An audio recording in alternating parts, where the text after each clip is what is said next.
Voter പട്ടികയിൽ പേര് ചേർക്കാനുള്ള സമയപരിധി നീട്ടി ഇലക്ഷൻ കമ്മീഷൻ. ഈ മാസം 12-ാം തീയതി വരെയാണ് തദ്ദേശ തെരഞ്ഞെടുപ്പിൽ വോട്ടർ പട്ടികയിൽ പേര് ചേർക്കാനുള്ള അവസാന തീയതി.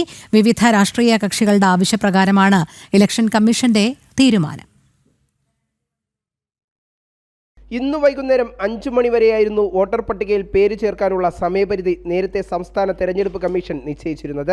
വിവിധ രാഷ്ട്രീയ പാർട്ടികളുടെ ആവശ്യപ്രകാരമാണ് ഇപ്പോൾ 5 ദിവസം നീട്ടി നൽകാനുള്ള ഇലക്ഷൻ കമ്മീഷന്റെ തീരുമാനം. ഈ മാസം 12-ാം തീയതി വരെ തദ്ദേശ തെരഞ്ഞെടുപ്പിന് വേണ്ടി പൊതുജനങ്ങൾക്ക് വോട്ടർ പട്ടികയിൽ പേര് ചേർക്കാം. കരട് വോട്ടർ പട്ടികയ്ക്കെതിരെ വലിയ വിമർശനങ്ങൾ വിവിധ രാഷ്ട്രീയ പാർട്ടികൾ ഉന്നയിച്ചിരുന്നു. തെരഞ്ഞെടുപ്പ് ചരിത്രത്തിൽ ഇതുവരെ കാണാത്ത പ്രശ്നങ്ങളാണ് കരട് വോട്ടർ പട്ടികയിൽ ഉണ്ടായിരുന്നത് എന്ന് BJP ആരോപിച്ചു. ഒരു വാർഡിൽ നിന്നും മറ്റൊരു വാർഡിലേക്ക് പേരുമാറ്റൽ തുടങ്ങിയ പ്രക്രിയകൾക്ക് തുടക്കം മുതലേ പല സാങ്കേതിക പ്രശ്നങ്ങളും ശ്രദ്ധയിൽപ്പെട്ടു. കഴിഞ്ഞ തെരഞ്ഞെടുപ്പിൽ വോട്ട് ചെയ്ത നിരവധി പേരുടെ പേര് നിലവിലെ പട്ടികയിൽ നിന്ന് വിട്ടുപോയെന്ന ആക്ഷേപവും ഉയർന്നിരുന്നു. ഒരു അക്കൗണ്ടിൽ നിന്നും 10 പേരുടെ പേര് മാത്രമേ ചേർക്കാൻ കഴിയൂ എന്നുള്ള പരിമിതിയും വെബ്സൈറ്റ് ഇടയ്ക്ക് തകരാറിലാകുന്നതും പ്രധാന പ്രശ്നമായിരുന്നു.